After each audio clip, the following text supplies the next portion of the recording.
Hello everybody and welcome to another episode of the Jack the Lad podcast.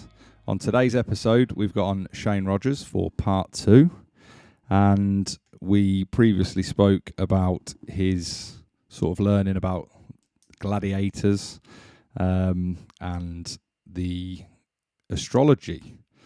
So thank you for coming on, and everyone give him a warm welcome. Shane Rogers.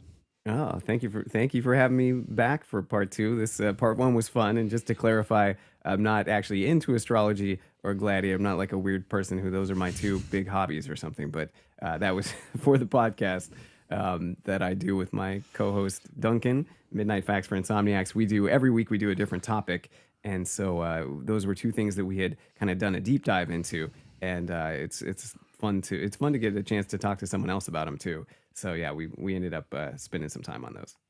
Yeah. It was really educational, to be honest. It completely changed my view on gladiators, especially because it's the sort of what I know about him is purely from Hollywood, and was all complete horse. So so and that you watch Love Island as well. I learnt that, which was. You're throwing me under the bus here. Those are my secrets. I shouldn't be telling these secrets. People are not going to respect me. Well, no, it's you being you, isn't it? Obviously, people watch the shows, otherwise they wouldn't be on, would they? I know. I just think most of us don't admit it. I think that's what it comes down to. Yeah, no, I'm 100%. I had no idea of the premise of the show until yesterday. So, so like on the last podcast, obviously, you're a full-time podcaster and comedian. So how did you get into comedy? So comedy I got into in a pretty specific way. We can go over that. I think performing in general I got into because when I was a kid, I was weirdly in a circus, which is kind of a weird cliched thing to be like the kid who ran away to join the circus. I didn't run away to do it. My mom actually joined. She was the box office manager for a circus based in California, and then we would travel during the summers. It was called the Pickle Family Circus, which sounds kind of silly, and appropriately, it was a pretty silly circus. But it was a real circus. We had trampoline acts and fire acts and all kinds of cool stuff going on. I was an acrobat at the time. I'd been doing a lot of gymnastics when I was a kid, and so I joined the show as an acrobat at age 9 and did it until I went to high school around age 14. Once you get to high school, it's not as cool to be the circus kid anymore. It's kind of like you're the carnival freak all of a sudden. So it wasn't as fun after that. But for about 5 years, I traveled with the circus. So I got really used to being on stage and performing in front of people. So that's just something that I've always been comfortable with. And then with comedy, once I went to college, I had a column in the newspaper.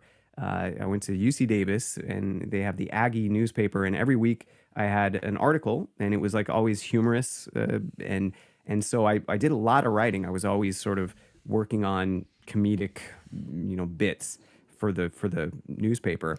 And so once I graduated, I had all this extra stuff that I had written, and it was all, I thought, pretty funny. And so I started putting it online on blogs. And I had this one particular blog with a bunch of sort of interesting, silly thoughts.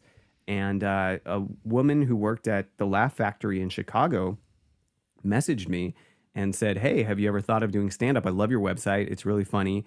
I think this stuff would work really well on stage." She was wrong about that, by the way. It's totally different to do material on stage as it is to do on a website. But it gave me the idea. And I actually flew out to Chicago and ended up doing a set at the Laugh Factory there. She ended up becoming the general manager there. And so she kind of got me into it. And that was where it started. But I was lucky, I think, that I had that, stage background. So I was already comfortable getting up in front of people. I didn't have any fear.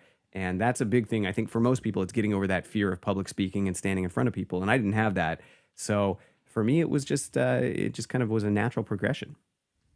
Yeah, that's insane. I just want to touch on the sort of carny stuff a bit more, because it has always fascinated me, especially with you being an acrobat. What sort of what acrobats would you do? What would you be involved in? And what was the right? So this is sort of a two-parter. What was your training like, and what sort of stuff did you start on? And and what sort of stuff were you then doing in the shows? It was really basic. It was surprisingly basic. Like I was never a great gymnast, or we think of like Cirque du Soleil, and actually we had a partnership with Cirque du Soleil, so a lot of our people worked with them, and they worked with us. They're a Canadian circus, if for anyone who hasn't heard of them, but they became very popular and have they're in I think Las Vegas now. But you think of them and you think of these like really high flying kind of wild acts. What I did was really basic tumbling, the kind of stuff that you would see in the Olympics, but not quite as good. I mean, I wasn't doing, double back pikes. I was doing, single runs with like round off back handspring, back layout, another handspring, maybe a back flip. Uh, I was very, I guess, malleable. I was really, I was like a little slinky. When you're young, I think kind of everyone is, but in particular, I was very compact and I could just flip myself around on the ground. So mostly I just did floor tumbling. It was a lot of, like I said, the kind of stuff that you would see in the Olympics without any of the dancing. And we would just do passes back and forth. So I would do flips. The other kid that was in the show, Lorenzo, he was the son of the founder. He would go do some. And then we had people who would do other things on the sides. They'd be, doing either trampoline and kind of flying over us. There were obviously we had we had some what is I don't even know what it's called, but it's where you balance on blocks. Have you ever seen that? They'll do like Yes. handstands on blocks, and then they kind of flip the blocks and things, and so you'd have those people in the background. It was all a very and then a trapeze up in the air. There was just a lot going on, and I was just a cog in the wheel. I was just one of the guys flipping around on the floor. So it wasn't super death defying or really maybe even I don't think even just what I was doing just not all that exciting to look at. But in the arena with everyone else, it was a bit of a spectacle. Yeah. It's just something that amazes me because my niece, bless her, she's only 11, and she's taught herself to backflip. Mm-hmm. Just totally off her own back. She's like, I want to learn how to backflip. So she started watching a few YouTube videos. They've got a trampoline in the garden. So she started, using that. And yeah, now I think she can pretty much do like a standing backflip. And it's all self-taught. So I've said to her mum, I sort of jokingly said to her the other week, I said, I'll tell you what, next time I see her, I'm going to at least have sort of started attempting doing a backflip. So yeah, now I've got to learn how to do a backflip. So I've been watching a few YouTube videos on it, and I'm like, this is a lot harder than I thought it was going to be. It's a little harder to learn once you're not a kid anymore. Like I said, kids are slinkies. They're very, very they're almost unbreakable. And but when you get older, now, like even me now, I can still do some of the stuff. And every once in a while, if there's like a nice grassy field and no one's really around, I'll just do like a little tumbling run. But I feel it the next day. I mean, it uses muscles and areas of your body that you're not used to. And I would be worried about learning stuff now at like my age now, just because, again, you're just not as flexible as you used to be when you're a kid. So just make sure that you have some mats and someone spotting you before you, before you just leap backwards and.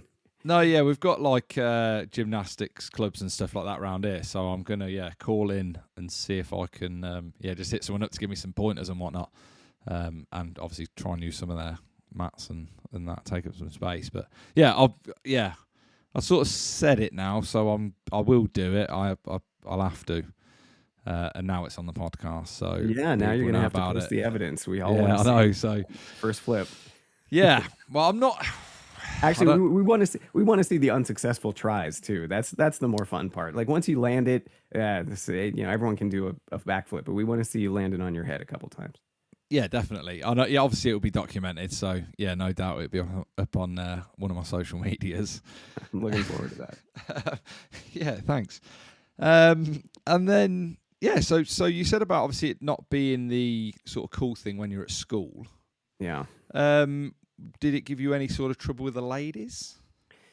Yeah, I mean, I think I was already having trouble with the ladies. I was actually, it was funny because right before high school, when I was like 14, the summer of my 14th year was the best year of my life. And I like my girlfriend was like 16. She was this beautiful, she was a lifeguard at a pool.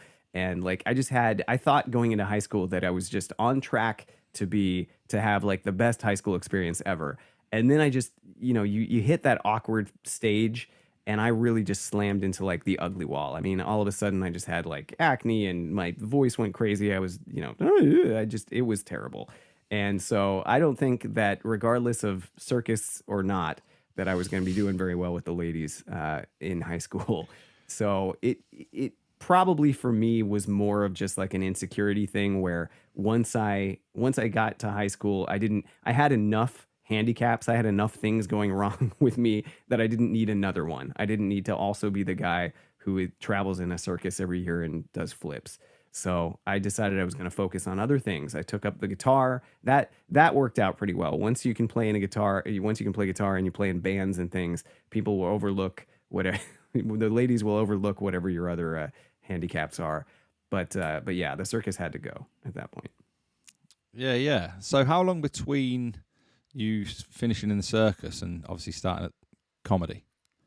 Oh boy. So yeah, the circus, I mean, I stopped when I was 14, and then I didn't start comedy until after college. So, I was, I think, in my late 20s the first time I ever did stand up, and then I didn't take it very seriously for a while, and by the time I did it seriously, I was in my early 30s. So, yeah, I mean, that was a long period of time, but in the meantime I did do other performance stuff. So I did some theater. I stayed within the performing realm in a lot of ways. I did a lot of public speaking. I did team building for corporations. So I had to get up in front of people a lot of times and like deal with a group of 100 people and like get them broken into teams and make them do stuff together.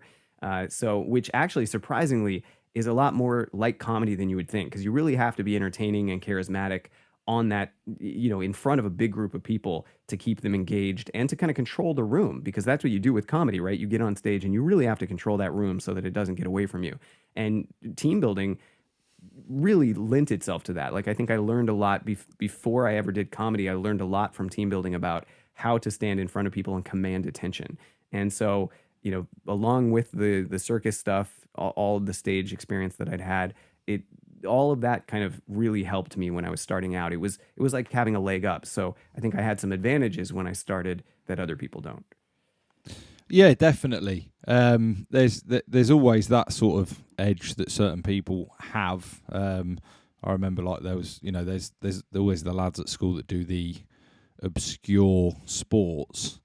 And then, they're like, oh, he's really good. He's really good at that. He's really good at that. And then I'm like, well, I don't know anyone else that does it. So he's the best I know because he's the only person I know that does it. So right, he must be pretty good. So yeah, like it's like that sort of stuff. But yeah, I've always been, football, rugby, boxing, MMA. So I've been sort of mainstream sports that there's, a club very close by. No, I mean not so much MMA. Now more so, definitely. MMA's obviously exploded over here, especially like obviously Leon's just won, and obviously with Bisbin and Darren Till and Paddy the Baddie. Obviously Paddy the Baddie's like the newest flavour in the UFC. Conor McGregor obviously with like the Irish and that, English and Irish don't really get on. But I've rooted for him. Always wanted him to win, obviously, because he's just this side of the pond. I always wanted him to beat, anyone else. Even though he's gone a bit off the rails and that recently. But yeah, Paddy the Baddies are our new. Well, I suppose Leon Edward is really. But from what I heard when he landed, was surprising. I was shocked by that, I have to say. Well, he was definitely getting dominated. That's for sure. I mean, he did well. The first round, I thought he did well, but after that, it was looking like what Usman always does, which is just kind of grind people down. Yeah, his work rate's insane for a big lad. Yeah. There's something in them genes, definitely. And because you look at the difference in stature between Usman and Covington, and then you're like, well, Colby's 100% known for his gas tank, and in their fight, Usman just smothers him, and it's like he can't get a breath. And I'm like, how are you doing this to someone that's work rate? He outworks everyone, and you look like that. Like he doesn't look like you. No. It's like the whole package. But yeah, obviously Leon was getting dominated. But I heard that when he landed back in the UK, there was not that many people to see him home. Really, for whatever reason. Yeah, it did feel like you don't want to call someone lucky because he won, and it was fair and square. But it'll be interesting. I'm glad that they're going to do. I think they're doing a rematch, right? I think that's They've the got next to. step, because they really should. Because I mean, I would like to see. I think Usman's going to be a lot more careful this time. It's kind of a fool me once situation. I mean, you get a really lucky kick in there, and that can happen anytime in any match. But I do think that there is a disparity between them talent wise. I do think Usman is the better fighter, but we'll see. If Edwards can capture that same magic in the bottle and hit him with the right shot again, maybe he goes down again. But I think that was my personal opinion, is that was kind of a fluke. Yeah, it was. I mean, you could see that he set it up with the jab. He did for the feint, but yeah, he was in. The age-old saying is keep it out of the judge's hands, which obviously he did. Because if it would have gone there, if that kick didn't happen, it went to the bell, then that is, Usman was winning that definitely. I had him up on every round, so yeah, 100%, definitely. And then obviously like Darren Till, that was unfortunate with him, and then like I say, Paddy the Baddy's obviously our new boy, and Meatball Molly as well. So them two, and like Paddy, obviously with his hair and that, like it's an insane haircut. That don't go thinking that there's many people in England that have got that haircut, because it is very outrageous. Like even for anyone really. Well, it stands out. His personality and his hair and his wild weight swings. Even he knows how to get some attention and to keep the spotlight on him. And that's what you have to do. McGregor is the master of that, right? Like just start some controversy and keep the attention, because I think this game is so much about personality. Obviously you have to bring the goods and you have to be talented, but you also have to have the personality. You have to keep people in your corner. They have to be interested in you. And it's something that I think a lot of fighters don't learn until they realize that they fly home and they don't have a bunch of adoring fans there. And it's like, well, maybe you need to up your personality and charisma game too, not just your fighting. Yeah, definitely. It's like McGregor, for me, obviously he brought MMA into the mainstream. Yeah. I would say single-handedly. Obviously predicting fights, knocking Aldo out in 13 seconds, which is ridiculous. And I think actually when the punch lands on his chin, it's like 10 seconds. It takes 3 seconds for it to be decided, because I was always like that. I was like, how is it not when he hits him? But it's obviously it's when the ref calls it, which Herb Dean obviously bang.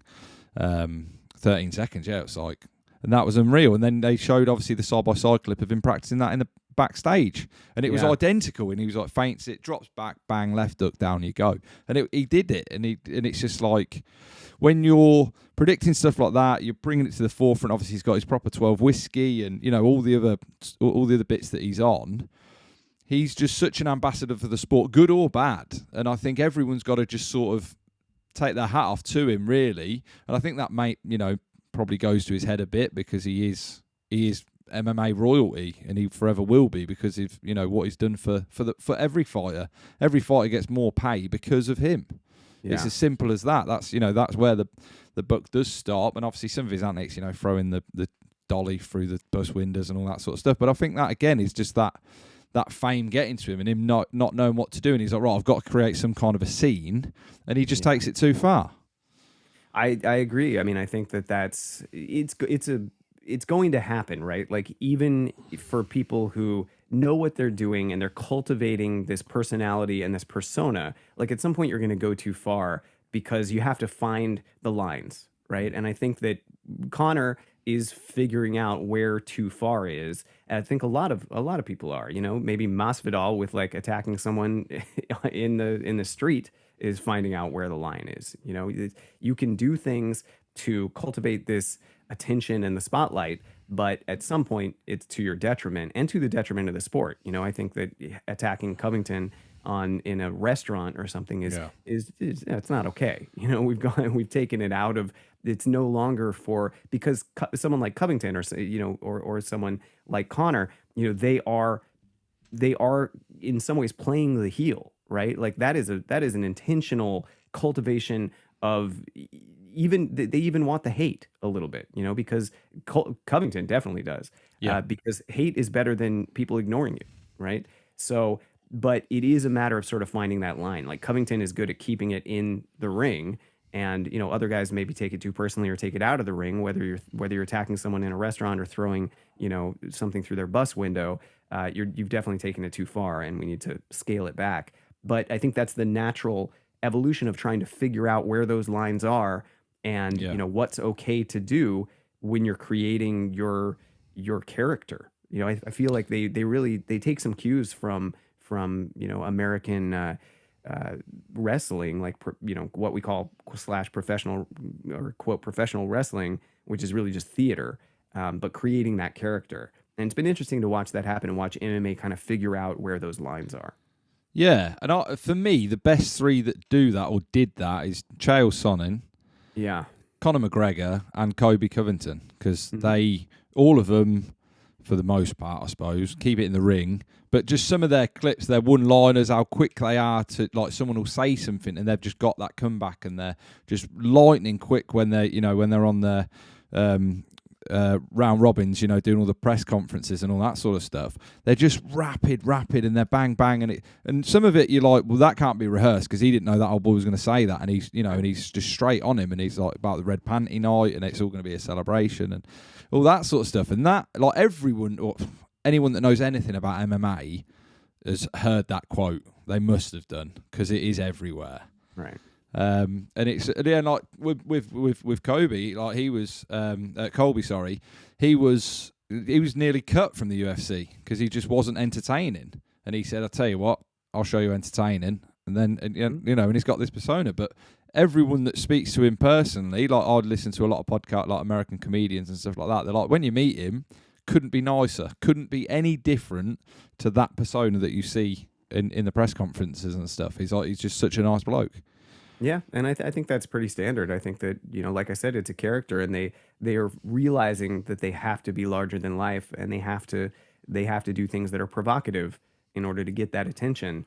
And in some ways, I get frustrated with it because I do like the sort of gentlemanly, like boxers used to be very it was more respectful, and there was sort of an appreciation of the other guy. I do like to see in the ring when they after the fight's over, even if it's been really, really ugly between them leading up to the fight, I do like to see the winner go up to the loser or vice versa, and them just hug it out, like, okay, all that's in the past. This is ultimately this is just a sport for the fans, and we both know that we were playing a role. And so I like to see that. I don't like to see it get too ugly. I think with Conor, that was a great example of where who was the fight where he got choked out by what's his name? Poirier. No, the guy that he had thrown the thing through his bus window. Khabib. Yeah, Khabib. When he choked him out, and I mean, there was real anger there. Like when he choked him out, he stayed on there. He kept trying. That the referee had to pull him away because he was not done. Like he wanted to humiliate Conor. And that, when you see that, you just see like, okay, now you know what the line is. You've taken it too far, because this guy wasn't taking this as a character. He wasn't thinking this was funny. You were talking about his father. You were talking about, this was something that was personal. And that was something that I thought was a little bit ugly. Like, I don't really like to see that. I like to see the characters. I like to see them talk smack, but I don't like to see a guy who's that angry and took it that personally. And I kind of I do blame Conor for that, because to me, that's just, you took it too far with this guy.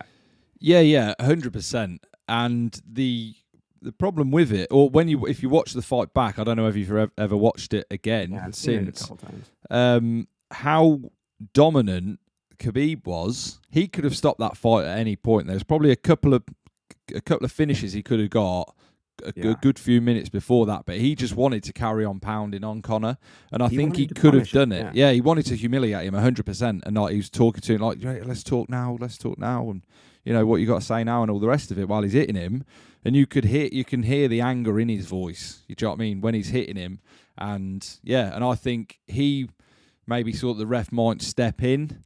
So he was like, well, no, I want to have the last say. I want to be the one that finishes this fight, and bang, and obviously put the rear naked on him.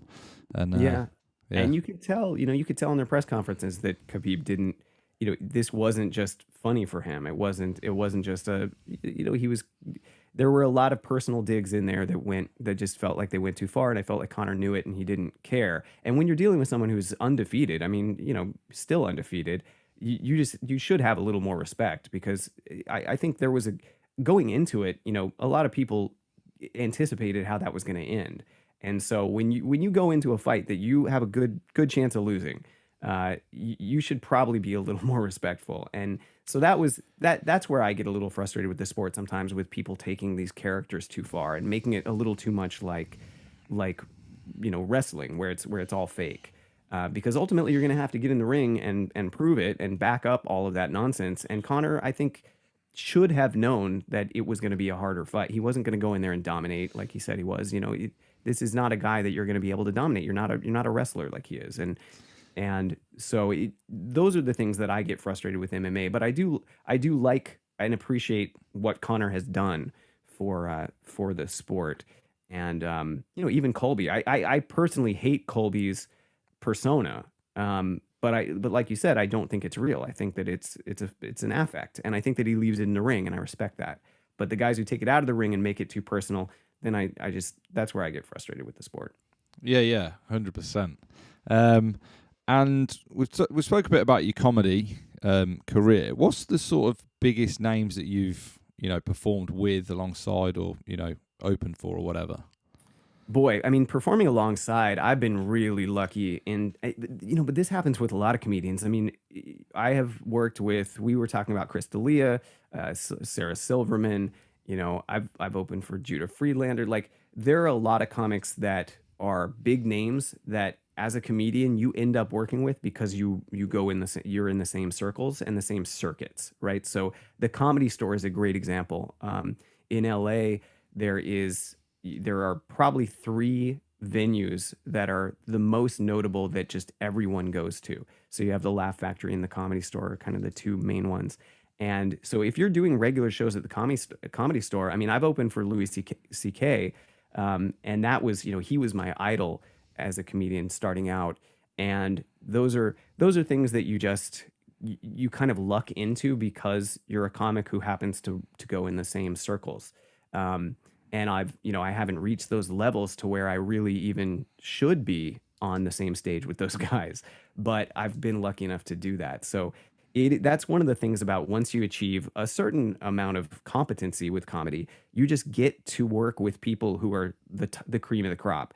And it's been really, really fun and really rewarding and kind of mind blowing to be able to work with some of the people that I have.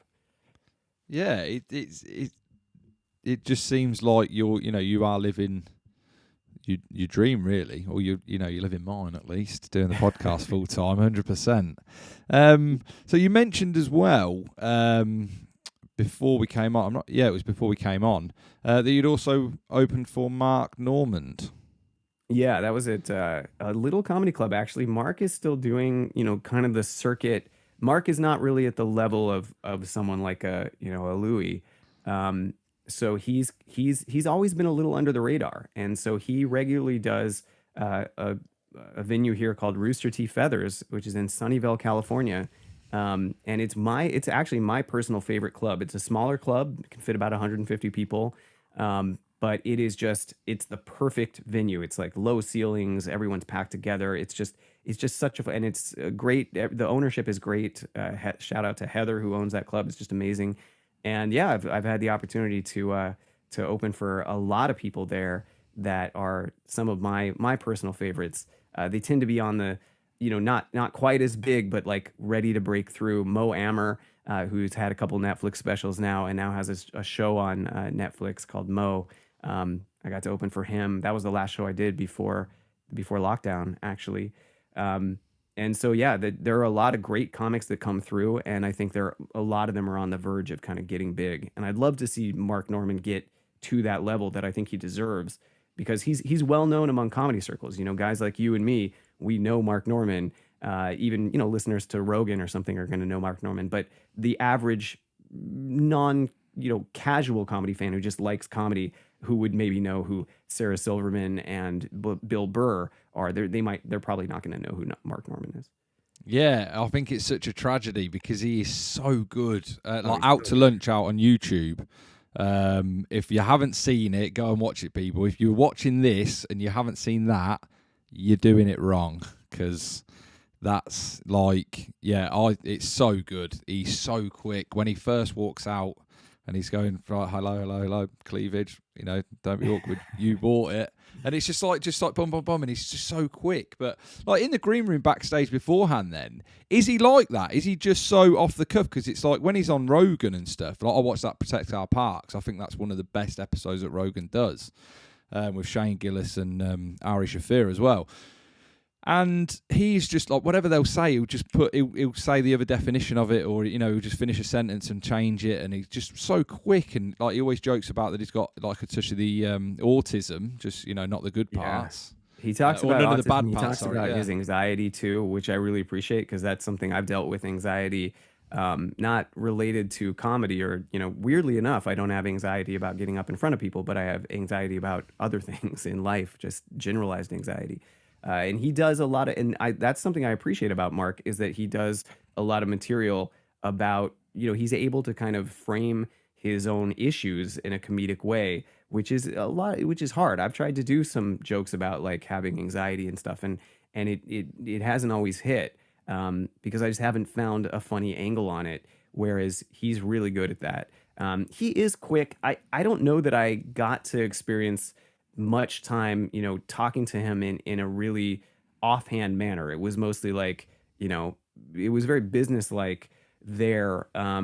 But it depends. Like, it depends on the comic. There are comics who are very like spend a lot of time in the green room at the Rooster Teeth Feathers is actually an outdoor patio. It's like this covered outdoor patio area with like heaters and things.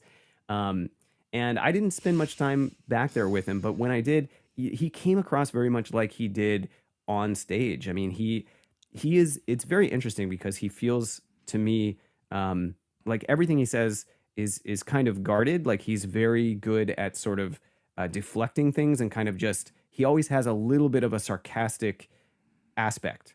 And so it's hard to know if, and he's always making jokes, and it's hard to know if he's being, when he's being serious, and what the real Mark Norman is like. And I certainly wouldn't pretend that I know anything about the real Mark Norman. I think I got to meet the celebrity Mark Norman, and that was cool. And it was, getting to work with him was great.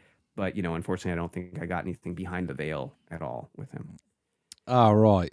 No, yeah, but that's still good. Like that, even with, because he's not there to make you laugh. Do you know what I mean? When you're interacting with him, when he's on stage, he's there to make everyone laugh. That's the whole point of his, of why he's there. Whereas when he's actually interacting with people backstage, that isn't the purpose of the conversation or whatever he's doing. So if you're saying, obviously, with, how he was is sort of similar to him being on stage, I would, two and two together, and, we're in that sort of ballpark. If he came off stage and he was straight away like, right, you do this, you do that, you do the other, but he's playing a character again, back to the UFC thing that we were talking about. But he was definitely really nice. Like, he came across as a really nice guy. Yeah, good. Well, yeah, thank you for coming on again, Shane. Is there anything else you want to sort of chat about? I mean, I'm always, as you can see, I have no problem with expounding on things, so I'm always happy to chat more. I just want to encourage people to check out the podcast. It's Midnight Facts for Insomniacs, and there's a little something for everyone. Like I said, it's very diverse subjects. There's everything from weird animal facts to pirates to UFOs. It's just, you'll find something that interests you if you go check it out. So I encourage everyone to do that. And I've actually really enjoyed this a lot. It's fun to just be able to get on a podcast with another, veteran podcaster who knows what he's doing, and be able to thank you shoot the S. So it's been good. I don't know about veteran. I'm only sort of 25 episodes deep. So, they say pod fade is like, I think 7 episodes. Most people don't make it past 7 episodes. So if you're in the 20s, like, you're serious about this and you're doing your thing. Oh yeah, 100%. Yeah, I love this. And like when I have people I'll reach out to people and they're like, "Oh, I won't be available for like 3 or 4 months." I'm like, "I'm here for 10, 20 years, so you're good. But yeah, thank you very much for coming on, Shane. It's been an absolute pleasure to talk to you. As Shane said then, obviously get yourselves to Midnight Facts for Insomniacs with his co-host Duncan. And yeah, it's been a pleasure to talk to you, Shane. Make sure you like, comment, subscribe, people. Let's get banging that button and let's get up. Let's start getting out there and getting more people to listen to this, because I love doing this and I get to speak to people, as amazing as you. And it's just an absolute honour and a privilege to do it. All right. Well, thank you so much for having me. I appreciate it. No, it's brilliant. Thank you very much, everybody.